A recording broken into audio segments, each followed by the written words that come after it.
Montana Territory, January 1884. Marcus Weber stood in the center of his four-room cabin with his palm pressed flat against brickwork that radiated warmth into the frozen morning. Outside, the thermometer nailed to the porch post read 38 degrees below zero. Inside, the mercury held steady at 62. His neighbors were burning 15 logs every 2 hours just to keep their families from freezing.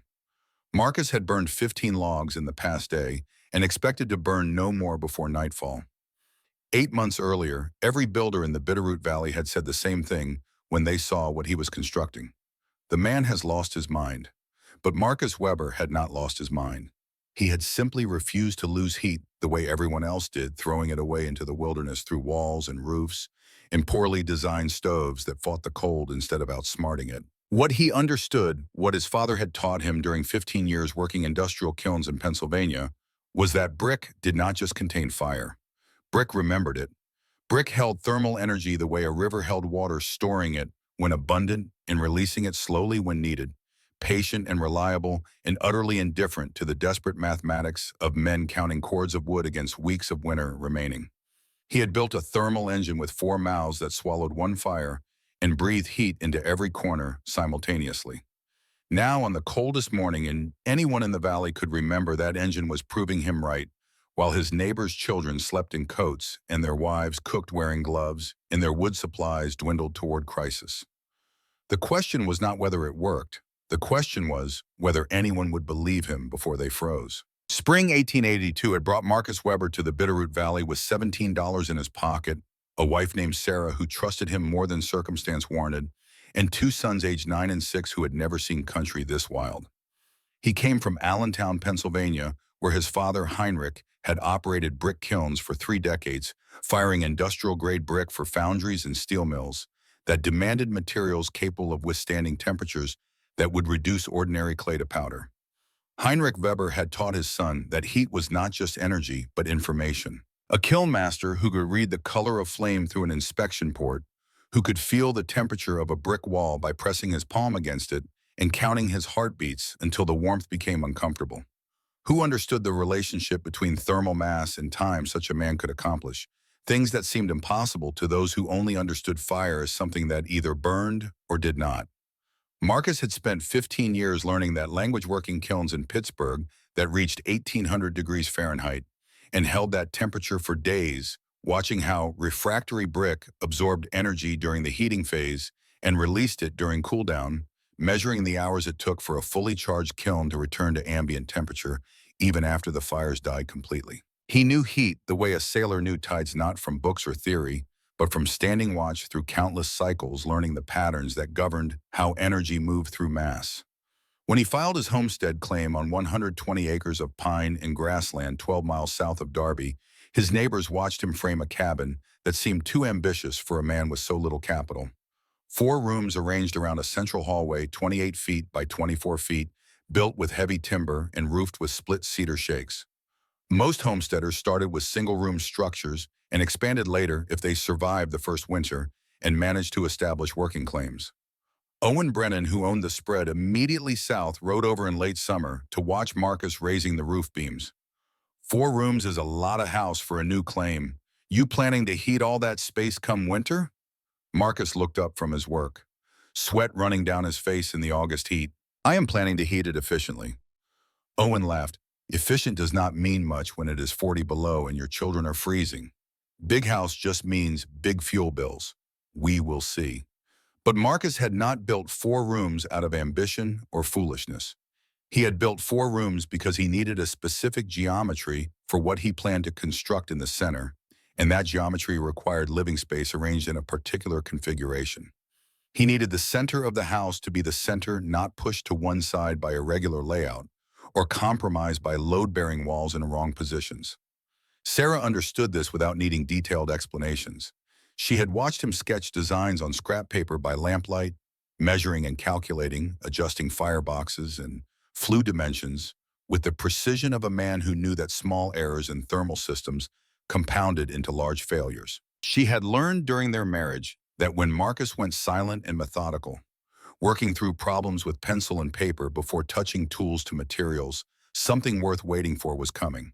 But Thomas, their 9-year-old, needed reassurance that his father's strange priorities made sense.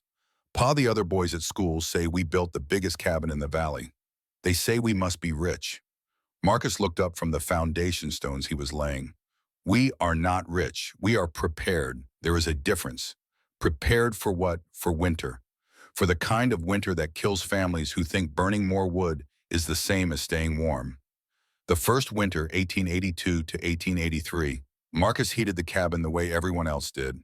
He installed 2 cast iron stoves, one in the main room and a smaller sheet metal stove in the back bedroom where the boys slept. He did this deliberately, methodically over Sarah's confusion about why he would choose a heating system he clearly considered inferior. I need to measure what we are trying to improve. If I build the new system without comparing it to the old one, no one will believe the difference is real. They will say, Montana is just having a mild winter, or I am exaggerating, or I got lucky.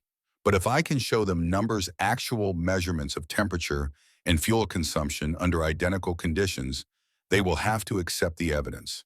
So he installed stoves and chimneys according to standard practice, placing them against exterior walls where they could vent easily, and then he began recording data with a discipline that would have impressed a university researcher. Every morning and evening, he measured temperatures at 6 points throughout the cabin. He counted every log that went into the stoves and recorded the species and approximate diameter. He noted weather conditions, wind direction, outdoor temperature, when he could measure it accurately. The results confirmed what he already knew but needed to prove.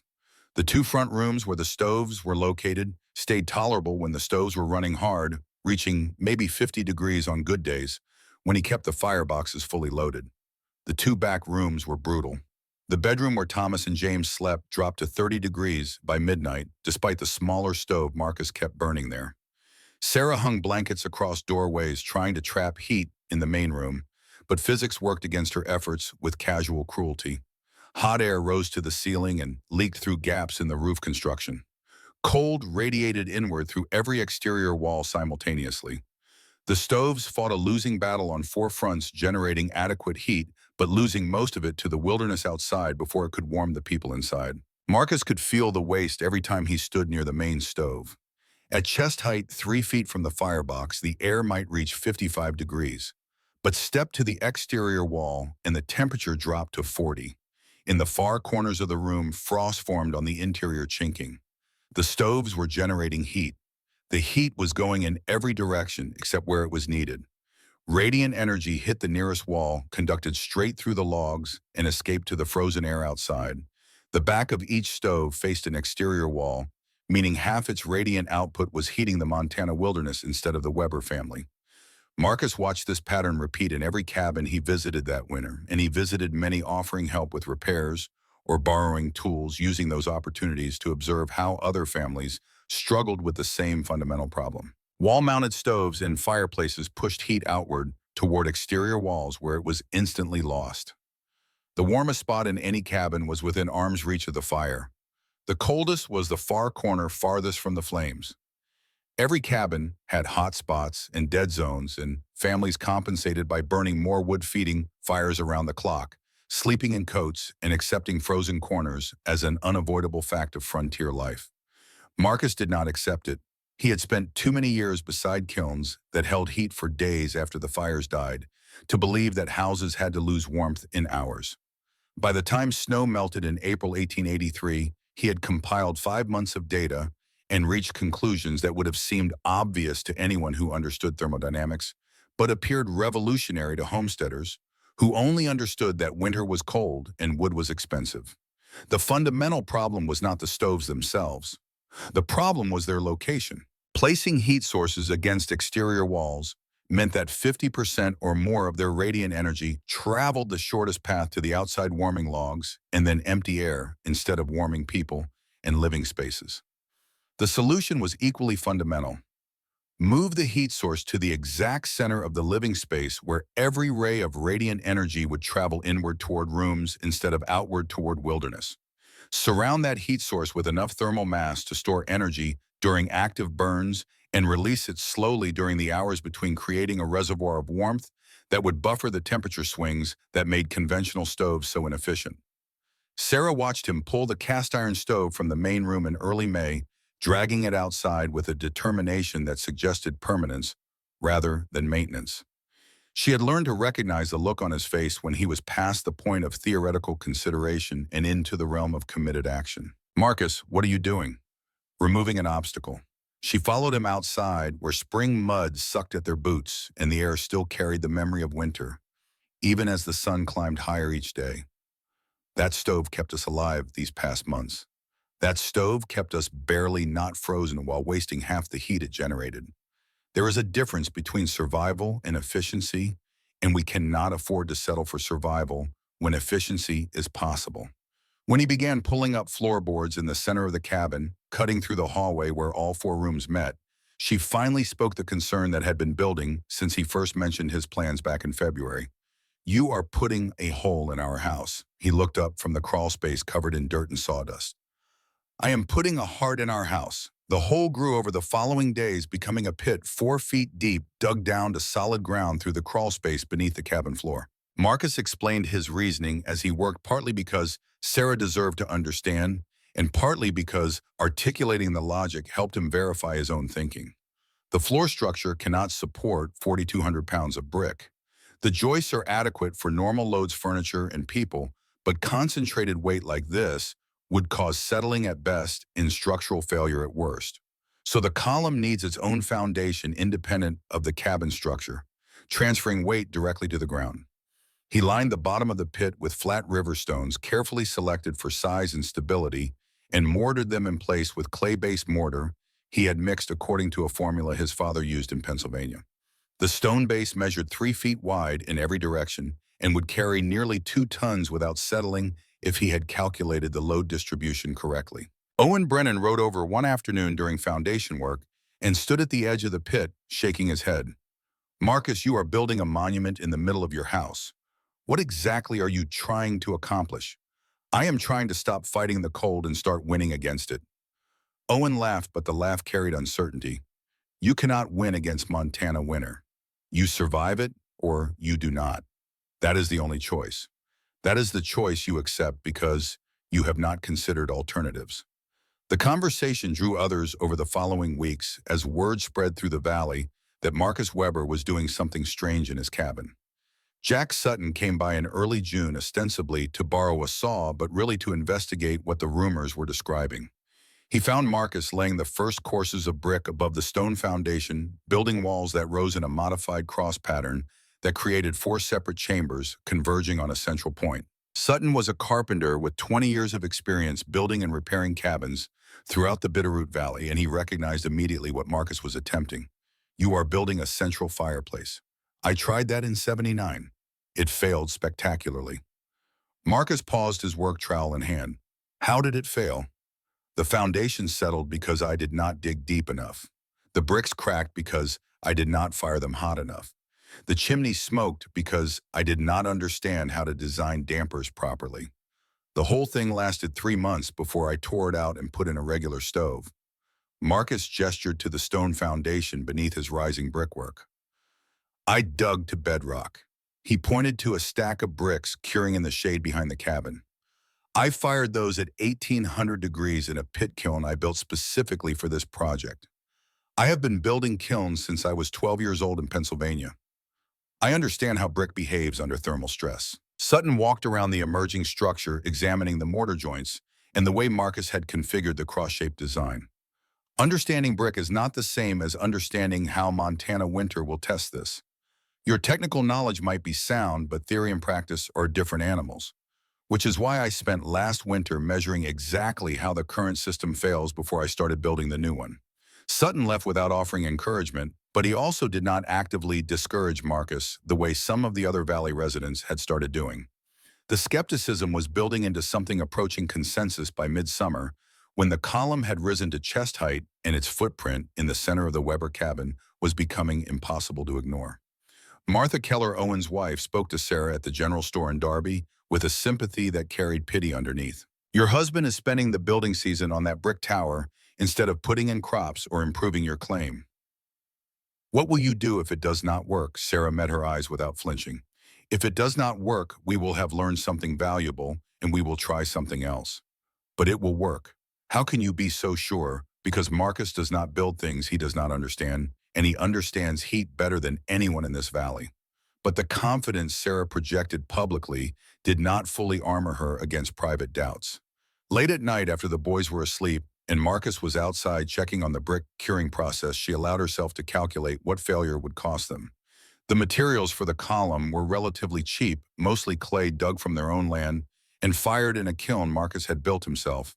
But the time investment was enormous. 11 weeks of work during the prime growing and building season, 11 weeks when Marcus could have been clearing more land or putting up outbuildings or doing any of the 100 tasks that homesteading demanded. If the column did not perform as he predicted, they would face the next winter with their proven heating system, remove their backup stoves sold to neighbors who needed them, and a massive pile of brick occupying the center of their living space like an accusation of foolish ambition. But if it worked, if Marcus was right about thermal mass and heat distribution and the fundamental geometry of warmth, they would have something no one else in Montana territory possessed: winters that were comfortable instead of desperate struggles for survival. The column grew through June and July, rising through the cabin ceiling into the attic space and eventually through the roof itself. Marcus built the chimney section with extra care, lining the roof penetration with stone and clay to prevent fire spread, knowing that a chimney fire in this design would be catastrophic in ways that a simple stovepipe fire would not. The interior structure was more complex than it appeared from outside. The 4 fireboxes opened into different rooms, but they shared a single central flue that ran up through the middle of the column. Between the fireboxes, Marcus packed the core with rubble brick and mortar, creating a solid thermal mass that would store heat during burns and release it through the surface area facing into each room. He explained the physics to Thomas one evening while the boy watched him work. Brick absorbs about zero point 0.2 British thermal units per pound for every degree Fahrenheit it heats up. This column will weigh about 4,200 pounds when finished. If I can heat the interior to 300 degrees, which is easily achievable with a good wood fire, the total stored energy will be around 168,000 BTUs. Thomas frowned, trying to process numbers that meant nothing to his 9-year-old understanding. Is that a lot? It is enough to keep the house warm for 8 to 14 hours after the fire dies, releasing heat slowly as the brick cools back toward room temperature. Your mother will not have to wake up every few hours to feed fires. The mass will do the work while we sleep.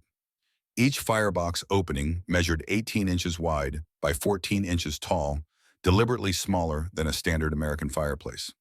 Marcus had calculated this restriction, carefully knowing that smaller openings would slow the burn rate and force more heat into the brick mass rather than allowing it up the chimney. The central flue measured 12 inches by 12 inches, lined with the densest brick he could produce, and incorporated a damper system that would let him control exactly how fast exhaust gases escaped. By late August, the column was structurally complete, a 4,200-pound tower of brick rising 12 feet from its stone foundation through the cabin roof.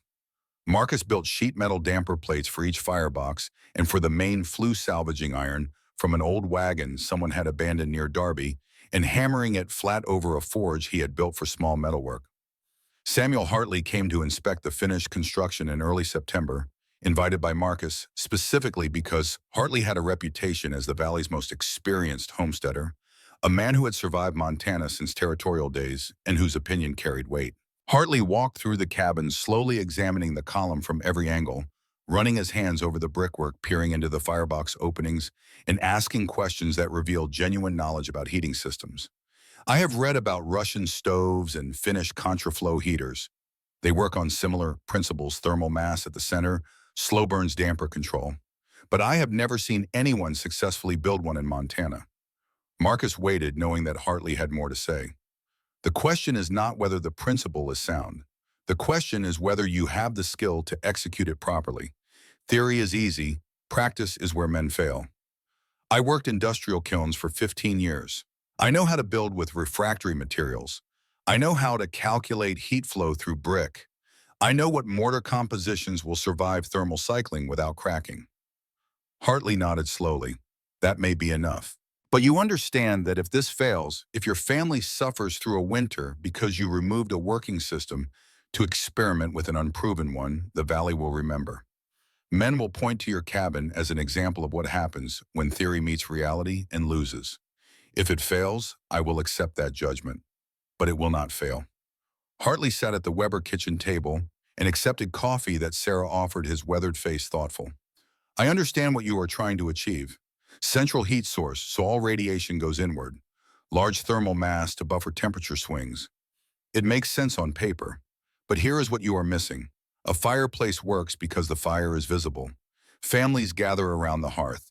That is where you cook, where you dry clothes, where you warm your hands when you come in from outside.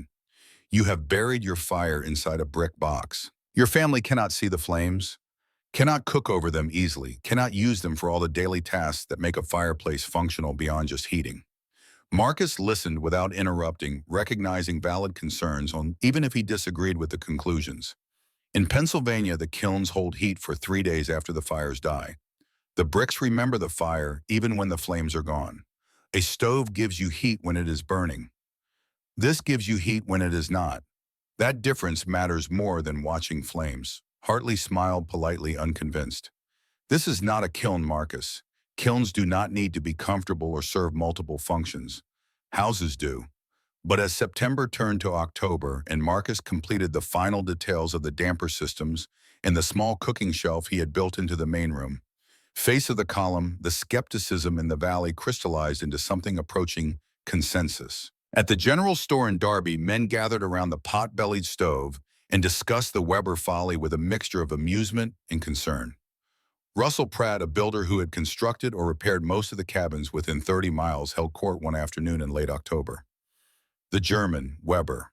He put his fireplace in the middle of the house. 4 fireboxes in a column that weighs more than a wagon loaded with ore. One of the younger homesteaders new to the valley asked the obvious question. Why in the middle instead of against a wall, like normal people? Pratt shook his head. He has some theory about heat distribution, about how putting it in the center means all the warmth radiates inward instead of escaping through exterior walls. Sounds logical until you think about what happens when you put 4,000 pounds of brick on a cabin floor built for normal loads. What happens? The floor gives out. Joists crack. The whole structure settles unevenly, and you end up with doors that will not close and walls that pull apart at the corners. And that is if you are lucky. If you are unlucky, you get a chimney fire that burns the whole place to the ground because you are running 4 fires into one flue, and that is just asking for creosote buildup in flash ignition. The conversation spread through the valley's informal communication networks, passed along at supply runs, and chance meetings on the road embellished slightly with each retelling until Marcus Weber became the man who was risking his family's survival on a crackpot scheme that defied common sense. Sarah heard the gossip at the women's gathering in town, felt it in the careful silences when she mentioned the column, saw it in the sidelong glances from women whose husbands had reported back with stories of brick towers and German stubbornness. Martha Keller was the most direct, approaching Sarah after a church service in mid-October, with concern that seemed genuine beneath the condescension. Sarah, my Owen says it looks like a fortress growing through your floor. Is it true you cannot even see the fire from where you sit? Sarah straightened, meeting her eyes. I do not need to see the fire. I need to feel the heat. We will see which matters more when January comes. Marcus finished the column on October 28, 1883, setting the final bricks on the chimney cap and sealing them with mortar that would cure over the following weeks. When he climbed down from the roof and stood back to examine his work, Sarah came outside to join him, and they stood together looking at the structure that now dominated both their cabin and their immediate future. It looks like a lighthouse, she said quietly, like something that should guide ships, not heat a house. Lighthouses guide people away from danger. This will guide us through winter. Thomas emerged from the cabin, followed by James, and the 4 of them stood in the October afternoon looking at the massive column of brick that rose through their home and into the Montana sky. The boys were quiet, sensing the weight of the moment without fully understanding it. Marcus broke the silence with words that carried certainty Sarah desperately wanted to believe. By the end of January, every family in this valley will wish they had built one of these instead of breaking it. We will be warm while they freeze. We will use a fraction of the wood they burn, and they will come asking how we did it. But what if they are right? What if it does not work the way you calculated? Then we will be no worse off than we were last winter, except we will have learned exactly how I was wrong and what needs to change. But I am not wrong. The physics is sound. The construction is solid. It will work. The first test came in early November. Gentle weather that barely qualified as winter by Montana standards, and Marcus used those weeks to learn his creation the way a musician learns a new instrument. He lit fires in only two of the four fireboxes, the ones facing the main room and the boys' bedroom, keeping the burn small and controlled while he studied how heat moved through the mass and radiated into the rooms. The system responded exactly as he had predicted. Wood burned clean against hot brick interiors, flames settling into steady combustion that required no constant tending. The brick absorbed heat during active burns and released it for hours afterward, creating temperature stability that felt fundamentally different from the violent swings of a cast iron stove. But the real test, the trial that would prove him right or destroy his credibility, completely waited in the frozen weeks ahead when Montana winter would arrive with temperatures that could kill and winds that penetrated every crack, when families burned wood desperately and children slept in coats, and the difference between good design and fatal error was measured in degrees that separated survival from catastrophe. Marcus Weber was ready. His column was charged, his calculations verified, his family sheltered inside a thermal engine that would either revolutionize frontier heating or stand as a monument to misplaced confidence. January would tell the story. The valley was watching, and in the frozen weeks ahead, heat would flow where it belonged or it would not, and every skeptic and believer would learn whether genius looked like madness or madness had merely disguised itself as innovation. The cold arrived on schedule, but Marcus Weber had learned to read Montana's moods the way his father once read kiln temperatures by the color of flame. November 1883 brought temperatures in the 20s, mild by Bitterroot standards, and he used those weeks to learn his creation the way a ship captain learns a new vessel in calm waters before testing her in storms. He woke before dawn on the 1st of November and lit fires in only two of the four fireboxes, the ones facing the main room and the boys' bedroom. The wood caught fast against brick interiors, still holding residual warmth from the previous day's burns, and he watched the flames settle into a steady rhythm that needed no coaxing. By the time Sarah stirred in the bedroom, the main room thermometer read 54 degrees, cool enough to feel honest, but warm enough to prove the principle sound. Owen Brennan rode over that afternoon ostensibly to return a borrowed saw, but really to see if Marcus had given up on his experiment. He found the Weber family moving through their day in ordinary clothes, no coats bundled against indoor chill, and the sight stopped him just inside the doorway. "Your fires must be roaring to keep it this comfortable." Marcus gestured toward the two small blazes visible through their firebox openings, flames no larger than what a man might use to cook breakfast. Owen circled the column, slowly placing his palm against each face, finding warmth on all four sides despite only two active fires. The brick mass was conducting heat through its solid core and radiating it from every surface exactly as Marcus had calculated it would. "But the thermometer in your main room only shows 58. My stove gets me to 60 on days like this." Marcus pointed to the far corner of the room 20 feet from the column. "Walk over there and tell me what you feel." Owen crossed to the corner where exterior north and west walls met the spot that should have been coldest in any cabin. He stood there for a full minute, frowning. "It's almost the same as near your fire. How is that possible? Because no heat is fighting its way through those walls to escape. Everything radiates inward from the center. Your stove pushes heat toward the wall behind it and loses half its energy through the logs before it ever reaches the middle of your room." Owen said nothing, but his skepticism had shifted from mockery to uncertainty, and Marcus recognized that as progress. The real test would wait until January, Marcus knew, but he spent November and December learning the column's personality.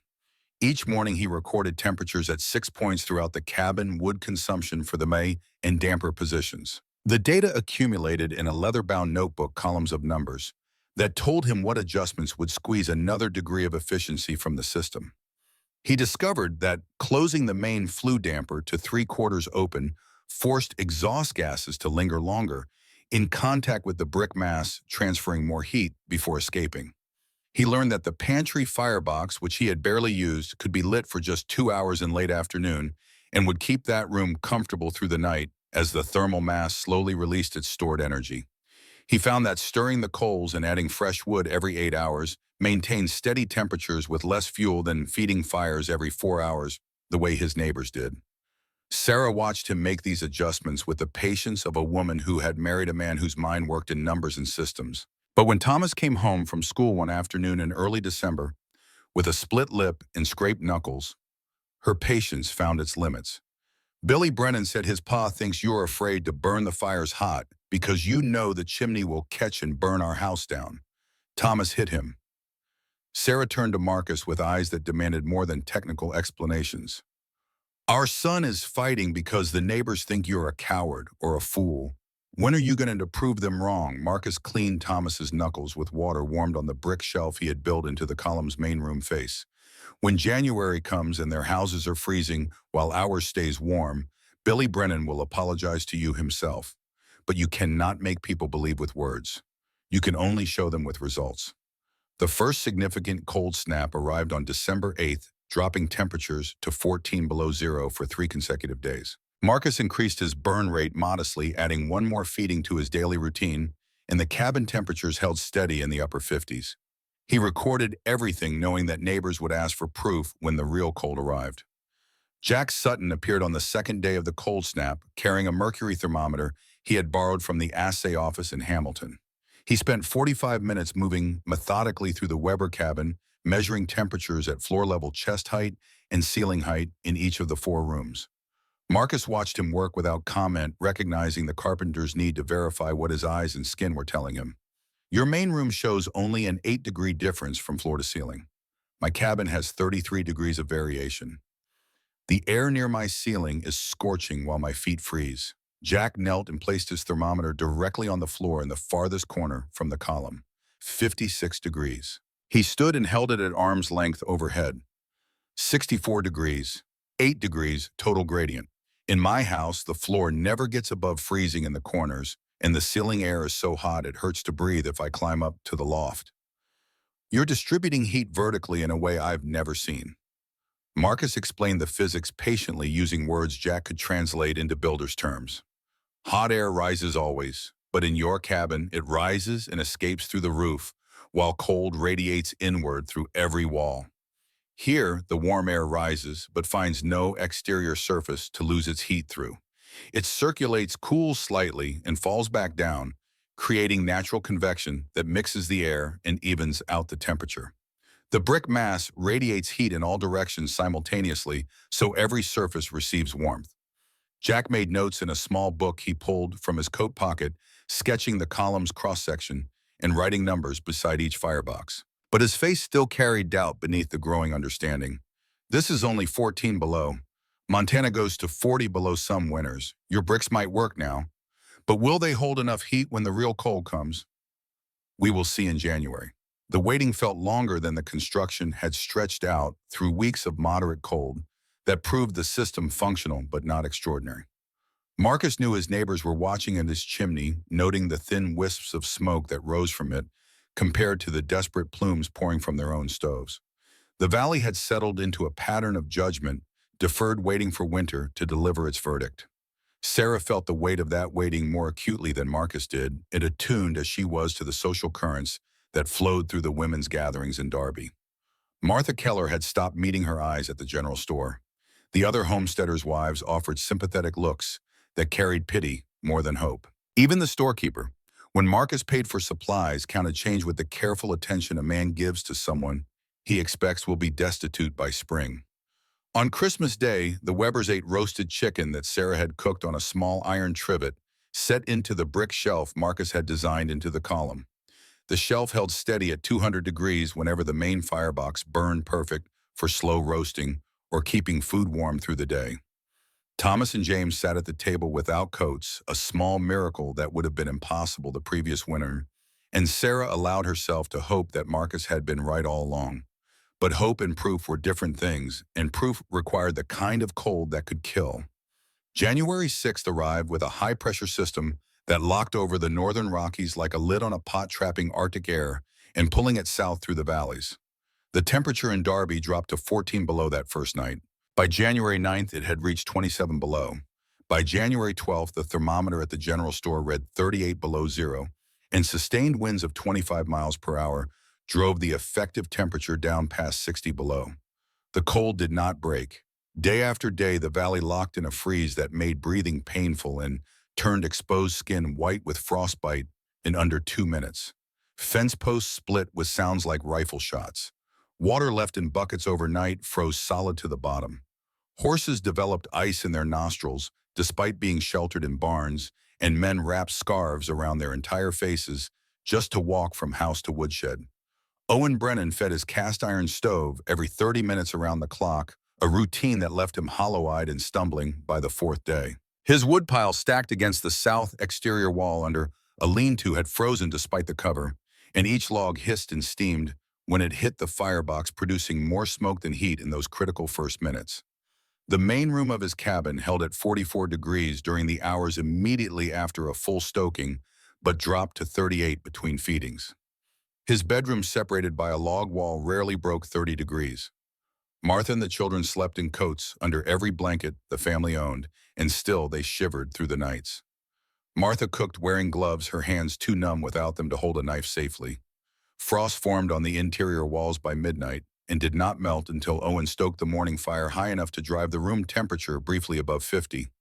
By January 14th, Owen had burned through a full cord in 8 days and had begun eyeing his furniture with the calculating desperation of a man measuring survival against comfort. His father's chair, solid oak and beautifully crafted, would burn for maybe 6 hours. The kitchen table would last a day. He had not yet reached that point, but he could see it approaching if the cold held much longer. Jack Sutton's cabin fared worse.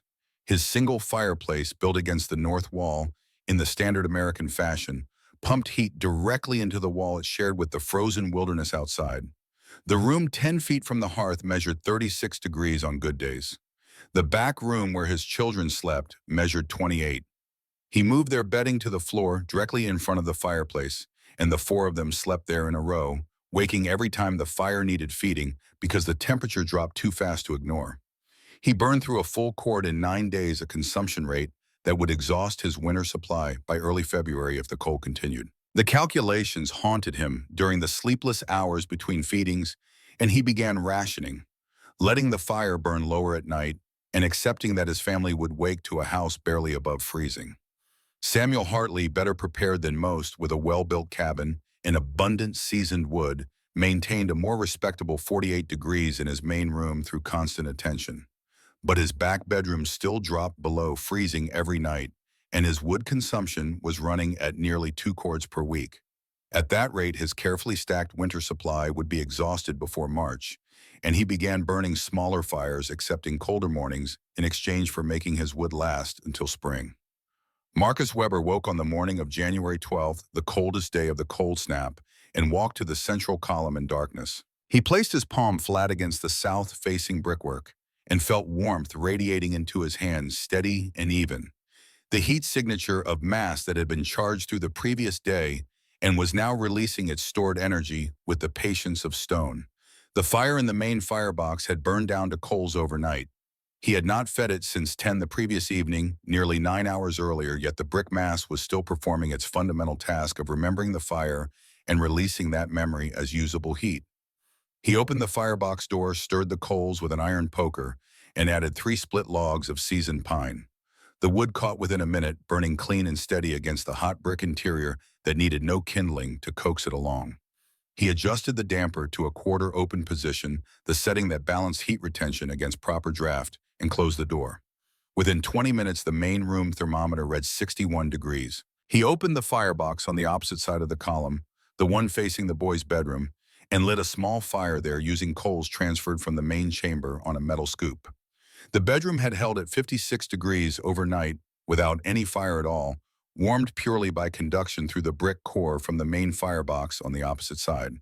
The new fire would bring it up to 58 or 60, comfortable enough for the boys to dress without shivering. He did not light fires in the remaining 2 fireboxes. He did not need to. By mid-morning, the column was fully charged, its surface temperature holding steady between 140 and 160 degrees on all 4 faces. Heat radiated outwards in every direction, simultaneously warming air and objects and people from the center of the structure, outward striking no exterior wall, directly creating an envelope of warmth that felt fundamentally different from the harsh blast furnace heat that surrounded a stove. Sarah cooked breakfast in a cotton dress, her movements unhurried and comfortable. Thomas and James sat at the table doing their morning lessons in their regular clothes. No coats needed their breath visible, only when they leaned close to the window to look outside at the frozen world beyond the glass. Owen Brennan came on the morning of January 14th, not out of curiosity, but out of genuine concern that bordered on fear. He had not seen smoke from the Weber chimney in the volume he expected the thick, desperate plumes that every other cabin in the valley produced around the clock. The Weber chimney showed only a thin, almost lazy trail of white vapor, the kind a man might see on a mild October afternoon.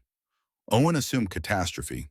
He rode over expecting to find a family huddled around dying coals, too proud to ask for help, perhaps already showing signs of frostbite or hypothermia. He had brought extra blankets tied behind his saddle and a small sack of dried venison offering as he could make without embarrassing Marcus too badly. Sarah opened the door and warm air rolled out into the frozen morning like a physical force, a wave of heat that hit Owen's frost-burned face and made him blink in confusion. Behind Sarah, the boys sat at the kitchen table in cotton shirts, no coats, no blankets, no scarves wrapped around their necks against indoor chill.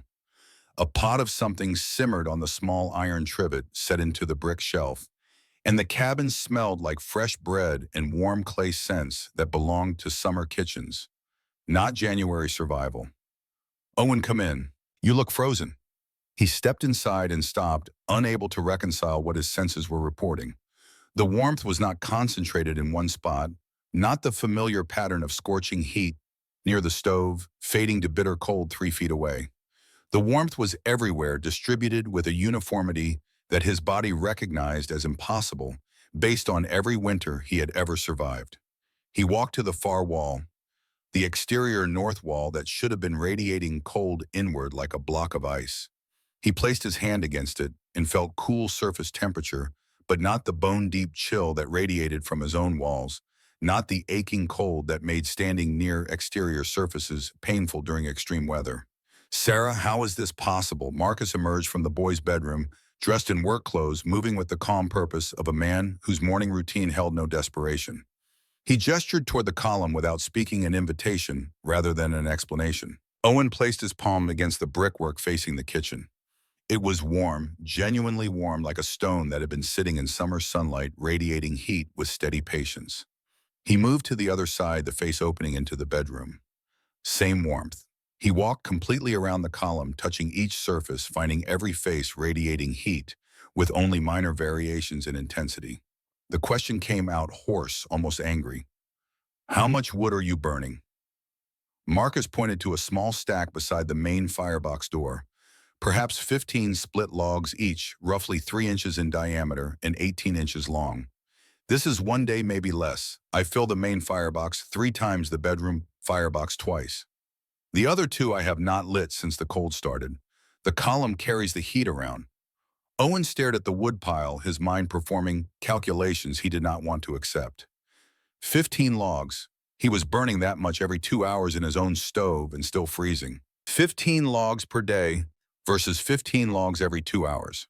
That was roughly 1/12 of his consumption, 1/12, and the Weber cabin was warmer than his had been at any point during the entire cold snap. What temperature are you holding? Marcus pointed to the small mercury thermometer mounted on the wall near the pantry, the farthest point from the column in the entire cabin, the spot that should have been coldest by any reasonable expectation. That corner reads 56. The main room stays between 60 and 64. The boys' room holds 58 at night without feeding the fire after 9. Owen looked at the thermometer.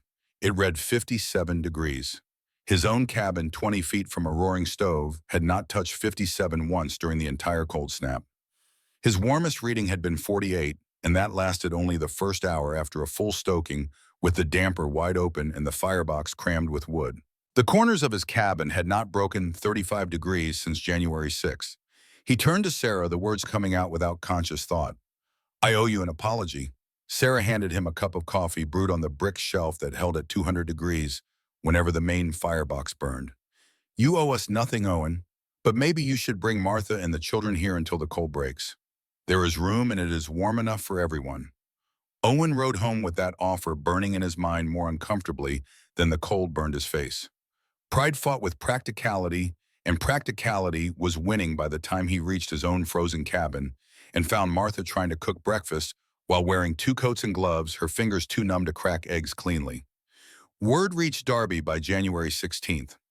Owen told 3 men at the general store, his voice carrying none of the mockery he had used in November, only a kind of stunned bewilderment that made the other men listen. By January 18th, every homesteader within 20 miles had heard some version of the story, most of them dismissing it as exaggeration born of desperation or delusion. Jack Sutton was not among the dismissive. He arrived on January 19th carrying a carpenter's level and the same borrowed thermometer he had used in December determination written in the set of his jaw. He told Marcus he wanted to take measurements not to prove Marcus wrong, but to understand exactly how right he might be. Marcus stepped aside and let him work. Jack spent 45 minutes in the cabin moving methodically from room to room, recording temperatures at floor level, chest height, and ceiling height in each of the 4 rooms. He measured the surface temperature of the column by pressing the thermometer bulb directly against the brick and waiting 3 full minutes for the mercury to stabilize. He checked the level of the foundation, looking for any settling that might indicate structural problems developing. The results filled 2 pages in his notebook numbers that told a story more convincing than any amount of testimony. Main room showed floor 58 degrees chest height, 62 ceiling, 66. A temperature gradient of only 8 degrees from floor to ceiling, the same pattern he had measured in December. In a standard cabin with a wall-mounted stove, that gradient typically measured 25 to 30 degrees, with scorching air at the ceiling that provided no useful warmth and freezing air at the floor where people actually lived. The boys' bedroom measured 56 at the floor, 59 at chest height, 62 at the ceiling. The pantry, the farthest room from any active firebox, read 54 at floor level. The workshop, where Marcus had not lit a fire in the firebox at all during the entire cold snap, measured 52 degrees, heated entirely by radiant energy conducting through the brick mass from the active fireboxes on the opposite sides of the column. Jack measured the column surface at 4 points, 1 on each face. The kitchen face, where the primary firebox had been burning since morning, read 168 degrees. The bedroom face read 152. The pantry face read 141. The workshop face, receiving no direct fire, read 127 degrees. Heat was conducting through the solid brick core and emerging on every surface, diminished by distance, but still substantial enough to warm the rooms it faced. Jack pulled out his own records, next numbers he had been keeping since the cold snap began, driven by the same methodical need that made him a good carpenter. Over the previous 13 days, he had burned approximately 1.6 cords of wood. His interior temperature had averaged 36 degrees in the main room and 28 in the back room. He calculated his consumption rate at roughly 0.12 cords per day. He asked Marcus for his wood consumption, and Marcus showed him the leather notebook where he had recorded every piece of data since November. Since January 6th, 13 days into the cold snap, the Weber household had burned approximately 0.3 cords total. That calculated to 0.023 cords per day, roughly 1/5 of Jack's consumption. 1/5 the wood. 25 degrees warmer average temperature. 4 rooms heated instead of 1 room partially heated. Jack sat at the Weber kitchen table and did the mathematics on a scrap of paper, extrapolating across a full winter season of 5 months. Marcus would burn approximately 3.5 cords. Jack's projection for his own consumption was 18 cords. The difference was 14.5 cords, and at local cordwood prices of $5 per cord, that represented a savings of over $72 per winter, more than 5 times the total material cost of the column. But the numbers, compelling as they were, mattered less to Jack than the memory of his failure in 1879, the memory of watching his family suffer through smoke-filled rooms and cracked bricks in a system that had collapsed under the weight of his ignorance. Marcus had succeeded where Jack had failed because Marcus understood something Jack had only read about in a magazine, something that required years of experience with industrial kilns to truly grasp. Jack looked up from his calculations, his voice quiet. "I said this would collapse the floor. I said it would cause a chimney fire. I was wrong about everything. In '79, I tried this and failed because I did not understand kiln physics the way you do. I did not know how to fire bricks properly, how to build dampers that actually controlled airflow, how to calculate thermal mass storage. I just knew it should work in theory." Theory and practice are not the same thing. You failed because you were alone in learning from books. I succeeded because my father taught me kilns for 15 years before I ever tried to apply that knowledge to a house. The principle is simple. The execution requires experience. Samuel Hartley arrived the following day with his own thermometer, a better instrument than Jack's borrowed one, and he spent 2 hours verifying the measurements within 2 degrees of accuracy. He made his own notes, adding observations that reflected his longer experience in Montana and his practical understanding of what constituted genuine innovation versus temporary advantage. The air in this cabin feels different. It is not hot near the fire and cold everywhere else. It is just warm, evenly warm the way summer feels at dusk when the day's heat has soaked into everything and radiates back gently. I have never been in a cabin that felt like this during extreme cold. Samuel measured his own cabin that evening for comparison, bringing the same scientific rigor to his own situation that he had applied to Marcus's. Main room with active fire 48 degrees, back bedroom 31 degrees. A gradient of 17 degrees between rooms and both rooms colder than the coldest room in the Weber cabin. The Weber cabin was not just heating the living space, it was equalizing it, distributing thermal energy in a pattern that no wall-mounted stove or fireplace could replicate because the geometry was fundamentally different. Heat radiated inward from the center. Every wall received warmth. No surface faced the brutal exterior directly without an intervening buffer of warm air. Samuel sat with Marcus and Jack that evening, the three of them drinking coffee in the Weber kitchen, while the column radiated steady warmth and the wind howled outside at 40 below. The conversation turned technical, and Samuel asked questions that revealed he had read about masonry heaters in agricultural journals designs that applied similar principles in different configurations. But reading about it and seeing it work are different things. You have proven it can be done here with local materials by one man working alone. That changes everything. The adoption began before the cold snap ended on January 22nd, with temperatures still hovering near 20 below. Owen Brennan approached Marcus with a proposition that came out awkwardly, the words of a man who had been wrong loudly and now needed to be right quietly. When this cold breaks, I want you to build one in my cabin. I will supply the materials and pay whatever you think is fair. Marcus shook his head.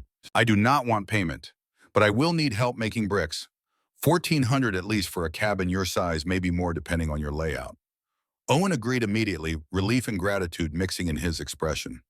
By February, 3 more families had made the same request, and Marcus found himself drawing simplified plans, adapted to different cabin layouts, each one a variation on the same core principle, but modified to fit the specific geometry of the living space. Not every cabin had 4 rooms. Some had 2, some had 3, and a few of the older homesteads had irregular layouts that defied simple categorization. For a 2-room cabin, Marcus designed a rectangular column positioned on the shared interior wall with fireboxes opening into each room and the thermal mass centered between them. For a 3-room cabin, he designed a T-shaped column at the junction point where all 3 rooms met the cross of the T pointing toward the 2 smaller rooms and the stem pointing toward the main living space. The principle remained constant regardless of configuration. Place the thermal mass at the geometric center of the living space so every radiant surface faces inward. Let no heat touch an exterior wall directly. Let the mass do its slow, patient work of storing energy during burns and releasing it during the hours between. The brick production started in March as soon as the ground thawed enough to dig workable clay. Marcus had selected a riverbank deposit 3 miles south of his claim after testing 5 different sites for plasticity, mineral content, and firing characteristics. The clay needed to be pure enough to vitrify at 1800 degrees without excessive shrinkage, plastic enough to hold detailed shapes in wooden molds, and abundant enough to supply 11,000 bricks for 7 installations. Owen Brennan arrived on the first day with 2 of his sons and a wagon loaded with shovels and wooden forms. Jack Sutton came with precise measurements he had taken of each participating cabin sketches, showing how the columns would need to be configured for different room layouts, and a methodical plan for dividing labor among families who had never worked a collective project of this scale. Marcus stood before the assembled group, 7 families totaling 19 adults and twice that many children old enough to help with basic tasks. We need to produce 11,000 bricks by mid-June to have time for curing and firing before construction begins. That means roughly 450 bricks per day for 6 days a week over 8 weeks, accounting for weather delays and firing time. Samuel Hartley, who had managed ranch operations for 20 years, immediately grasped the logistical challenges. That requires coordinating clay extraction, forming drying and firing as continuous overlapping processes. We cannot wait for one batch to complete before starting the next, or we will never meet the timeline. Marcus had already worked through these calculations during the winter months, drawing from his Pennsylvania experience, where his father's kiln operation had required similar production scheduling. We dig clay continuously and stockpile it under wet canvas. Forming happens in 3 shifts throughout the day.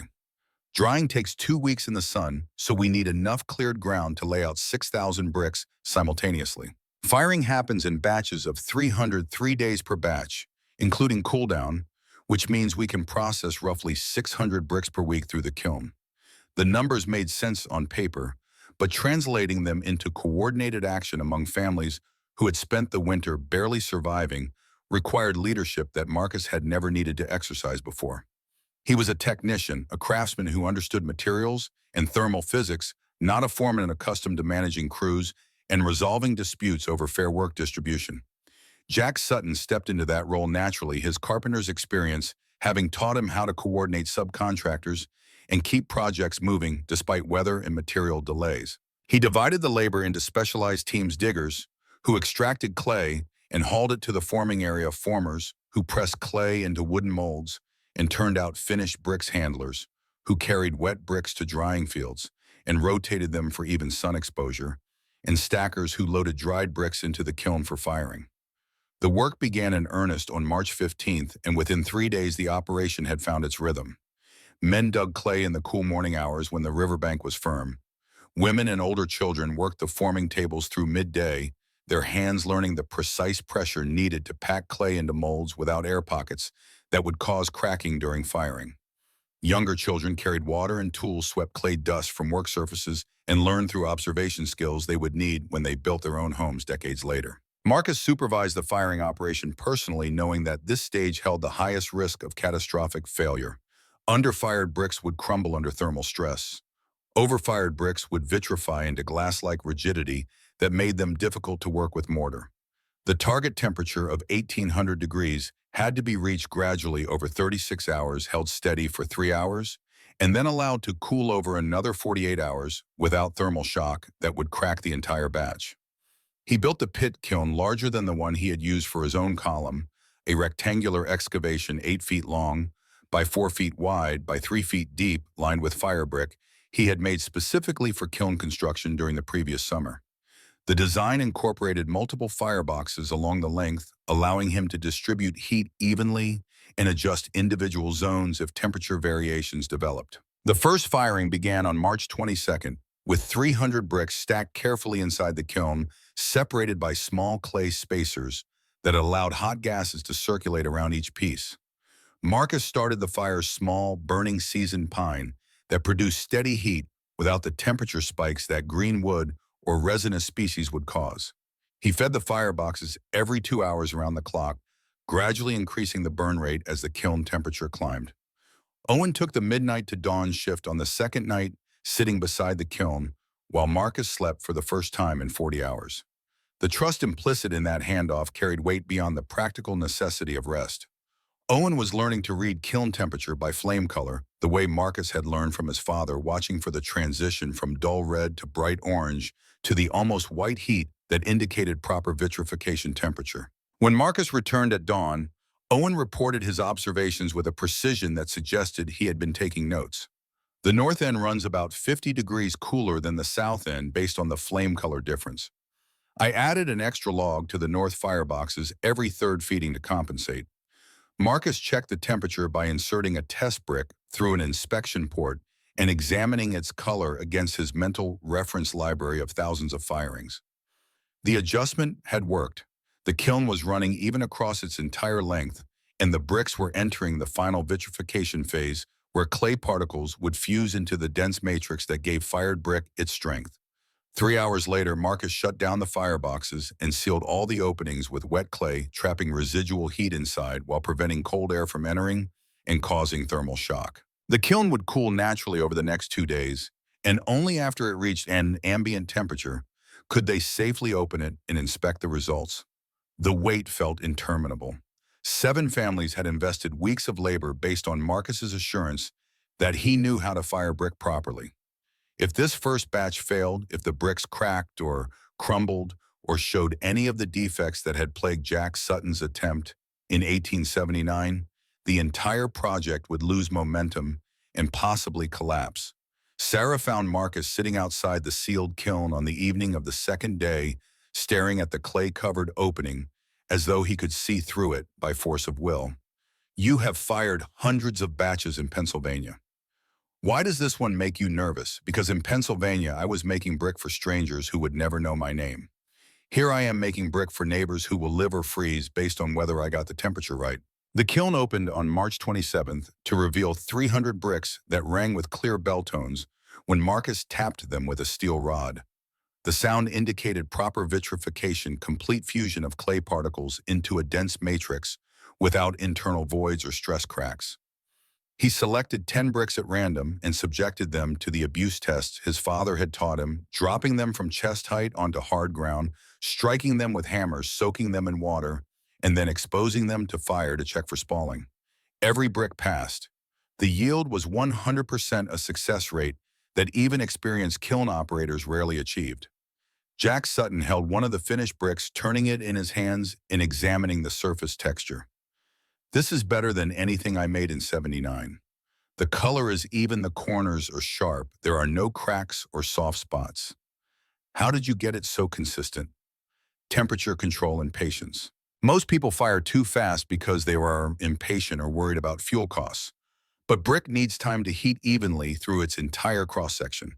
If you rush, the surface vitrifies before the core heats up, and you get stress cracks when the core finally expands.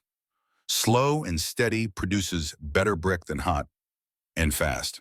The production continued through April and into May, batch after batch emerging from the kiln with consistent quality that built confidence among the participating families. Children who had started the project knowing nothing about clay or firing were learning to judge brick quality by sound and appearance, developing skills that would serve them when they became homesteaders themselves. Thomas Weber, now 10 years old and growing into an awareness of his father's growing reputation, worked the forming tables with an intensity that surprised Sarah. He shaped brick after brick with careful attention to corners and faces, rejecting any piece that showed flaws and adding the malformed clay back to the working pile for remixing. "Why do you work so hard on these? Your father already proved his column works." "Because next year someone else will want to build one, and the year after that someone else. And someday I might be the one they ask to help them. I need to know how to do this right." By early June, they had produced 11,300 bricks, accounting for anticipated breakage during construction and future repairs. Marcus organized them by quality-grade first-grade brick with perfect faces for visible surfaces, second-grade for interior work where appearance mattered less, and third-grade pieces with minor flaws that were still structurally sound for fill and rubble. The construction phase began in mid-June with Owen Brennan's cabin chosen as the first installation because Owen's enthusiasm and his family's desperate memories of the previous winter made them ideal advocates. Marcus and Jack worked together on the design modifications needed to fit a heating column into a cabin that had been built without consideration for central thermal mass. Owen's layout presented challenges. His 4 rooms were not symmetrically arranged around a central point like the Weber cabin. The main room occupied the eastern half of the structure, with 3 smaller rooms clustered on the west side in an irregular pattern that reflected the organic growth of the homestead over years. Marcus sketched multiple variations before settling on an L-shaped column that would fit against the interior wall separating the main room from the western cluster. 2 fireboxes would open into the main room on opposite faces. One would serve the primary bedroom, and the fourth would heat the small room Owen used as an office. The thermal mass would be slightly smaller than the Weber column, approximately 3,800 pounds, but the principle remained the same. Jack handled the structural modifications, cutting through the existing floor and excavating the foundation pit with surgical precision that minimized damage to the surrounding joists. He designed removable floor panels around the column base that could be lifted for inspection, an innovation Marcus had not incorporated into his own installation, but immediately recognized as valuable for long-term maintenance. The foundation work required 3 days. The brick laying consumed 2 weeks with Marcus supervising every course to ensure proper alignment and mortar consistency. He mixed the mortar fresh each morning, using the same formula he had developed for his own column river, clay, sand, and lime in proportions that balanced workability with thermal durability. Owen watched the column rise through his cabin with an expression that cycled between hope and residual skepticism. Even after living through the previous winter's demonstration in the Weber cabin, even after committing his labor and resources to this project, some part of him still waited for the failure Jack Sutton had experienced in '79. What if Montana decides to give us a mild winter this year, and we never get cold enough to prove whether these columns really work better than stoves? Then we will have heating systems that work adequately in mild weather, and we will wait for the next hard winter to prove them fully. But mild winters in Montana still mean temperatures below zero, and these columns will outperform stoves even in moderate cold. The Brennan column was completed on July 8th, followed immediately by Samuel Hartley's installation. Hartley's cabin presented a different challenge, 3 rooms arranged in a rough T-shape that required a column configuration Marcus had not built before. He designed a rectangular mass positioned at the junction of the T, with 3 fireboxes opening into the 3 rooms and the 4th face serving as a warming shelf for cooking. Hartley watched the construction with the critical eye of a man who had survived Montana long enough to distrust easy solutions. But his skepticism was analytical rather than dismissive. He asked detailed questions about mortar composition, damper theory, and thermal mass calculations, testing Marcus's understanding rather than simply accepting his authority. On the evening the Hartley column was completed, Samuel pulled Marcus aside for a conversation that carried the weight of something long considered. "I was wrong about you in the beginning. I thought you were building theory that would not survive contact with reality. But you understand something most men do not, that knowledge without application is just entertainment, while application without knowledge is just gambling. You combine both, and that is rare." The installations continued through July and August. The Baker family received a compact 2-room design that maximized thermal mass within a small footprint. The Johnson family, who had the largest cabin in the valley after the Webers, got a 4,500-pound column that Marcus considered his finest technical work, incorporating refinements learned from each previous installation. Jack Sutton's cabin was completed in late August, and the reversal implicit in that construction carried emotional weight no one explicitly acknowledged. The man who had failed at this same task in '79, who had become the valley's primary voice of skepticism, was now trusting his family's winter survival to the same principle he had once botched. Marcus found Jack working alone one evening after the other helpers had left, carefully mortaring the final courses of brick around the upper flue section. The work was precise, professional, the product of a craftsman who had learned from failure and refused to repeat it.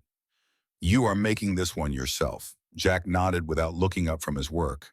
"In '79, I hired it done because I did not think the details mattered. I thought the principle was enough. I learned that in building, as in most things, the difference between success and failure lives in the details. So this time I am doing every detail myself." By the first week of September, 7 columns stood completed in 7 cabins scattered across the Bitterroot Valley. The installations ranged from 2,800 pounds to 4,500 pounds, configured for 2-room cabins to 4-room structures, each one adapted to its specific geometry, but all sharing the same fundamental logic: thermal mass at the center, radiant surfaces facing inward heat, stored during burns, and released during the quiet hours between. Marcus compiled detailed records for each installation: brick count, column dimensions, firebox sizes, damper configurations, and the specific layout challenges each cabin had presented. He recorded this information in the same leather notebook where he had tracked his own column's performance through the previous winter, creating a technical reference that would prove invaluable when questions arose. The first significant test came with the winter of 1884 to 1885, a season that arrived with cold typical for Montana, but not approaching the extreme temperatures of the previous January. The valley settled into weather patterns that kept most families burning fires steadily, overnight lows between -10 and -20, daytime highs struggling to reach zero, and persistent winds that found every gap in cabin construction. Marcus had asked each participating family to keep basic records, morning and evening temperatures, at 3 locations in their homes, daily wood consumption counted in logs rather than cords to maintain consistency, and notes about any operational issues or adjustments needed. The data accumulated through November and December, and by early January, Marcus had enough information to identify clear patterns. Every installation was performing within the range he had predicted. Temperature improvements over the previous winter's stove-based heating ranged from 15 to 22 degrees, depending on cabin size and construction quality. Wood consumption had dropped between 60 and 75% across all installations. The smallest savings came from the Baker cabin with its 2,800-pound column, while the largest came from the Johnson cabin, where the 4,500-pound mass provided thermal storage that carried the family through 20-hour periods between firings. But beyond the numbers, something more significant was emerging in the testimonials that came back through informal conversations and letters. Martha Keller wrote to her sister in Illinois, and Sarah saw the letter when Martha asked her to verify some technical details before sending it. The words carried an emotional dimension that statistics could not capture. This winter is different. The children sleep through the night without waking cold. I cook without gloves, without the constant awareness that my hands are going numb. Owen does not wake at 2 in the morning to feed dying fires. The house stays warm because the bricks remember the fire long after it dies. I did not understand what that meant when Marcus first explained it. Now I feel it every morning when I wake to a room that has been heating itself through the hours I slept. Samuel Hartley made entries in his ranch journal that tracked livestock and weather alongside his observations about the heating column. February 3rd, overnight low -18. Bedroom held at 56 degrees with last fire at 9 p.m. Previous winter, same outdoor temperature, bedroom dropped to 28 by morning despite feeding stove at midnight. The difference is not just comfort, though comfort matters. The difference is that I am not burning myself out trying to keep ahead of the cold. I sleep full nights. My wood supply will last into April with reserves remaining. Last year I was rationing by February and worried about running out before spring. Jack Sutton wrote a detailed letter to Scientific American magazine, drawing on the measurements Marcus had provided and his own observations as both a previous failure and current success. The editors published it in the May 1885 issue under the title Central Thermal Mass Heating, a Montana Case Study in Applied Thermodynamics. The letter drew responses from across the Western Territories and from heating engineers in eastern cities who had been experimenting with similar principles in commercial and institutional buildings. By summer 19, letters had arrived at the Darby General Store addressed to Marcus Weber, each asking for information about the column design construction specifications and performance data. Marcus answered every letter personally. He drew diagrams on whatever paper was available, wrote explanations in careful English that still carried traces of the German accent he had learned from his father, and sent packets out through the territorial postal system without any expectation of payment or reply. Sarah found him working late one evening in July, surrounded by half-finished letters and technical sketches. "You have spent 3 hours tonight writing to strangers you will never meet, explaining details you could charge money for if you wanted." Why, he set down his pen and looked at her with an expression that carried memory and conviction in equal measure.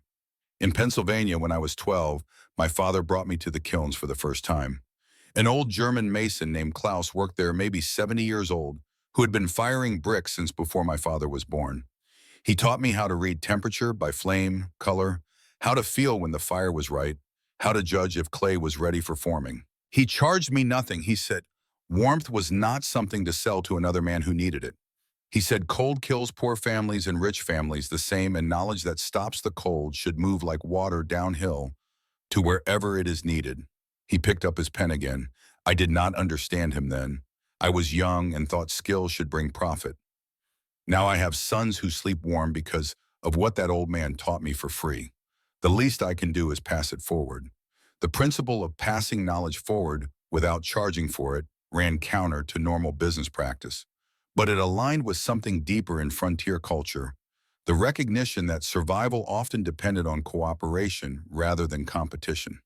That information hoarded was information wasted when it could save lives or improve conditions for families struggling against environments that cared nothing for human ambition. The first visitor from outside the Bitterroot Valley arrived in February 1886.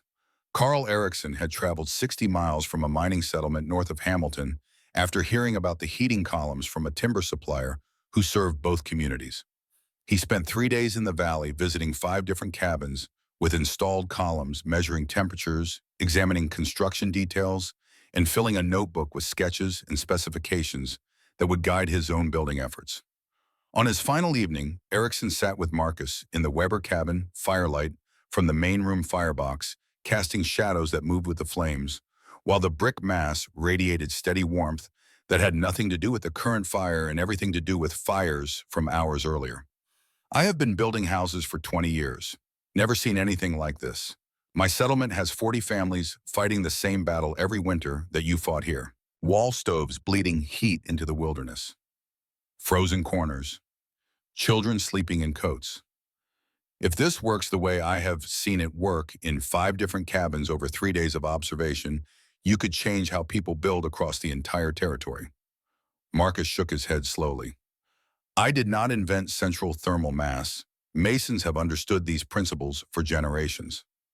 I only adapted what my father taught me about kiln construction to the specific challenge of frontier housing with limited materials in harsh climate. The distinction matters to engineers. It does not matter to families who are freezing. What matters is that you made it work with local clay and pit-fired brick and construction methods that an ordinary homesteader can replicate. That is the innovation, not the principle, but the practical application using available resources. Erickson left with 23 pages of notes, detailed drawings of column cross-sections, and firebox dimensions and specifications for brick production and mortar composition that Marcus had refined through 2 years of experimentation. He built his first central column that spring in his own cabin, and by the following winter he had helped 4 neighbors construct their own variations.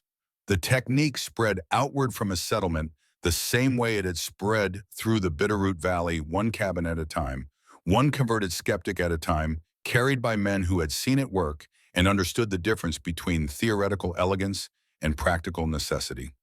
Samuel Hartley's letter to the Territorial Agricultural Office in Helena, written in the spring of 1885, had been published in that summer's Bulletin and reached readers across Montana and into Idaho and Wyoming. The publication included temperature data from 4 families, comparative fuel consumption numbers, and technical drawings Jack Sutton had prepared showing cross-sections and construction details. The bulletin brought correspondence from mining camps, ranch operations, and homesteads throughout the Northern Territories. Some letters asked basic questions about materials and construction.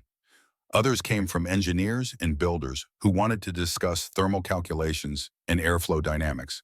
A few arrived from skeptics who insisted the reported performance was impossible and demanded more detailed proof.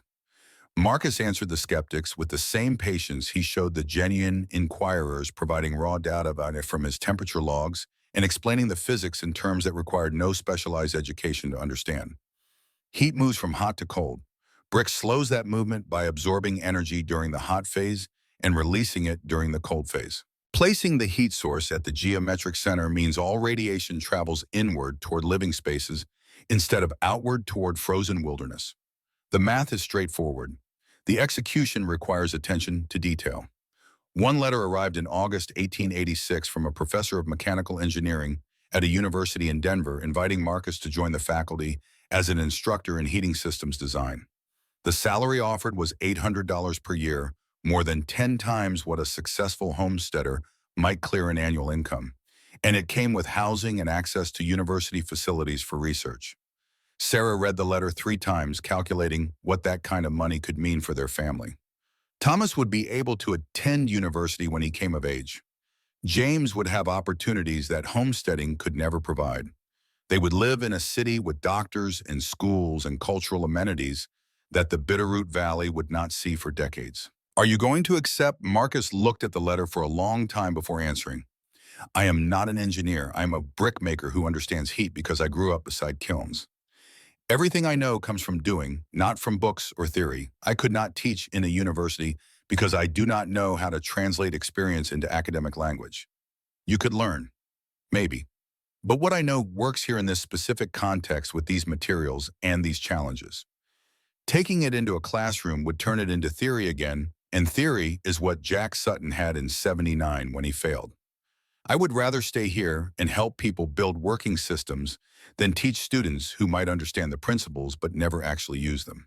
He wrote a polite refusal but offered to compile a detailed handbook that the university could use for teaching purposes. Over the following months, he produced a 40-page document with hand-drawn diagrams, construction specifications, thermal calculations, and operational guidelines based on 3 years of accumulated experience.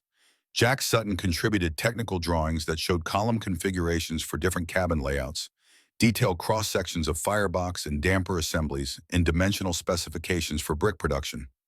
Samuel Hartley added observations about how different wood species performed in the fireboxes, seasonal variations in burn rates, and maintenance procedures for long-term operation. The handbook was completed in November 1886, and Marcus sent copies to the Denver University, the Territorial Agricultural Office, and 15 homestead settlements that had written requesting detailed information. He charged nothing, asking only that recipients share the information freely with anyone who needed it. The years that followed brought steady expansion of the technique across Montana, Idaho, and Wyoming. By 1890, variations of the central column design had appeared in more than 200 cabins scattered across the northern territories. Some builders used local stone instead of brick, accepting lower thermal mass in exchange for easier material sourcing. Others incorporated cast iron plates on the firebox faces to increase radiant output during active burning while maintaining brick storage capacity. A blacksmith in Hamilton designed a cast iron cooking surface that bolted directly to the column, replacing the simple brick shelf with a more functional cooking platform that could support heavy pots and distribute heat more evenly. The modification spread rapidly because it addressed one of the few legitimate criticisms of the original design, that cooking on brick shelves was adequate but not optimal. Each modification reflected local materials, individual priorities, and the specific challenges different regions presented. High-altitude installations in Wyoming needed larger thermal mass to compensate for thinner air and greater radiative cooling. Cabins in dense forest areas incorporated larger fireboxes because green wood was more abundant than seasoned, and larger combustion chambers could handle the extra moisture without compromising performance. But through all the variations, the core principle never changed. Put the heat in the center. Let every surface radiate inward. Let the mass hold the memory of the fire and release it slowly through the hours when flames were absent, but warmth was needed. Marcus trained both his sons in column construction as they grew into young men. Thomas, methodical and detail-oriented, developed his father's gift for thermal calculations and brick production. James, more intuitive and socially skilled, became adept at explaining the systems to skeptical homesteaders and adapting designs to unusual cabin layouts. Between 1895 and 1910, Thomas built 12 heating columns across the Bitterroot Valley and into neighboring regions. He refined his father's techniques, incorporating lessons learned from 15 years of operational data, and developed improvements that Marcus acknowledged were genuine innovations rather than mere modifications. The Weber family's original column, completed in October 1883, continued performing without significant maintenance through the 1890s and into the new century. Marcus made notes about minor mortar repairs and occasional damper adjustments, but the fundamental structure remained sound. The brick showed no deterioration, and the thermal performance stayed consistent year after year. He died in the spring of 1918, 73 years old, surrounded by children and grandchildren in the cabin he had built 36 years earlier. The column was still functioning perfectly, still warming the same 4 rooms through the same brutal Montana winters, still proving every day that understanding heat was more valuable than simply fighting cold. Thomas continued using the system until 1947, when his own grandson wanted to modernize the property with oil heating that required no daily attention, no brick maintenance, no understanding of dampers and thermal mass, and the patient logic of stored energy. The column was dismantled that spring, 64 years after Marcus had set the last brick in place. Jack Sutton, now 87, and the last survivor of the original 7 families, attended the demolition. He watched workers remove brick after brick, examining each one for the deterioration everyone assumed must exist after 6 decades of thermal cycling. But the bricks were sound, the mortar joints intact, the structure as solid as the day it was completed. I watched Marcus build this in '83. I told him it would fail. It outlasted every prediction. It outlasted Marcus. It might outlast me. They are tearing down something that worked perfectly for 64 years, here to install something that will break in 10. The knowledge nearly died in the decades that followed. Central heating systems powered by oil and natural gas proliferated after World War I, offering convenience that manual systems could never match. Younger generations accustomed to thermostats and automatic furnaces saw the old columns as relics of a harder time, monuments to scarcity rather than solutions worth preserving. By 1950, fewer than 10 central thermal mass heaters remained operational in Montana. By 1970, that number had dropped to 3. The craft knowledge that Marcus had worked so hard to document and share drifted toward extinction, remembered only in family stories and old agricultural bulletins that gathered dust in territorial archives. The revival began quietly in 2011. Robert Hayes, a mechanical engineer from Portland, working on sustainable heating solutions for off-grid cabins, was researching historical heating systems in university libraries when he discovered Jack Sutton's 1885 letter to Scientific American.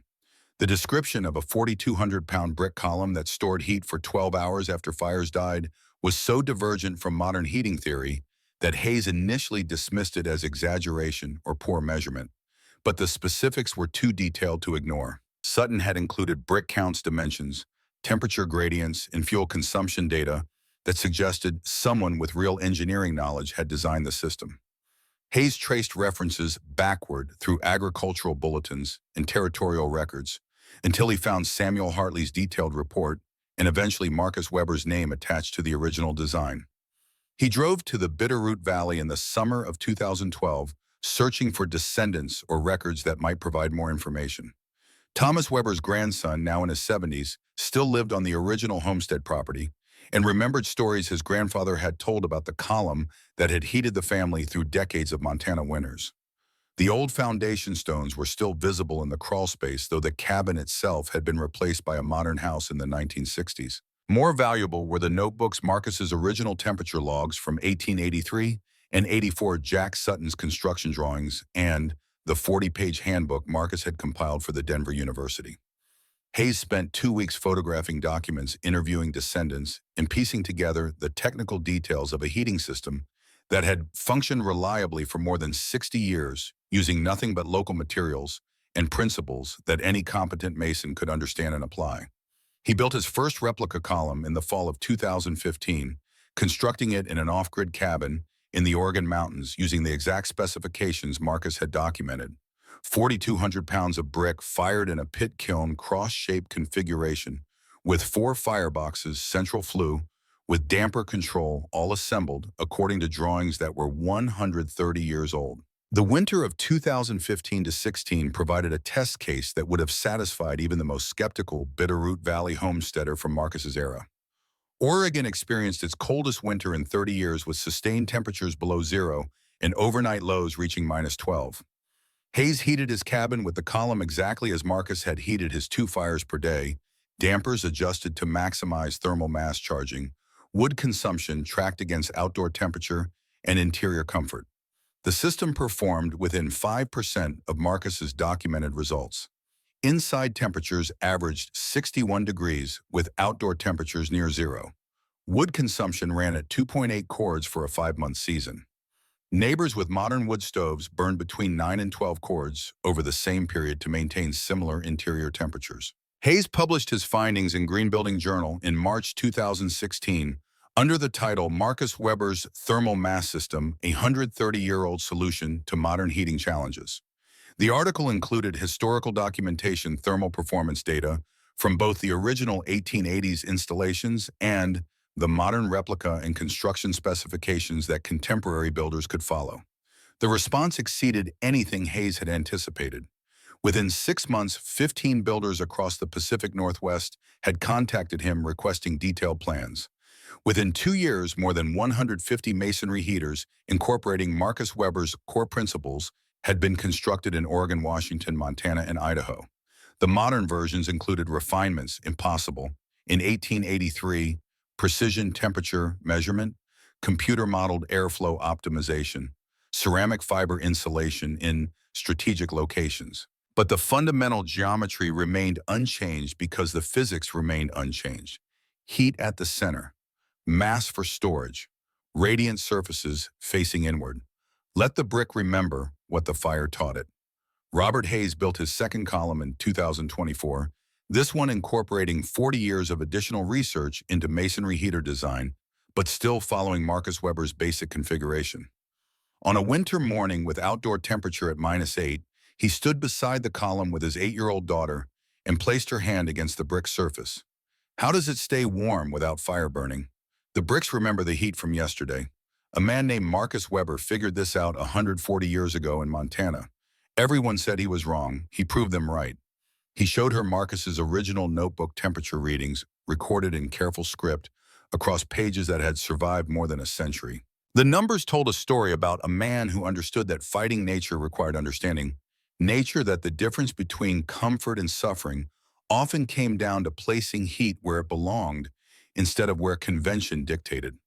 Marcus Weber had died in 1918, believing his work would fade into obscurity as modern heating systems made his columns obsolete. He had been right for 60 years. But knowledge that solved fundamental problems had a way of surviving even when buried under decades of newer solutions that traded efficiency for convenience. The bricks still remembered. The principles still held. And in cabins across the Northern Territories, heat still flowed from centers, outward warming people, instead of wilderness, proving again that geometry and patience could defeat cold more effectively than desperation and fuel.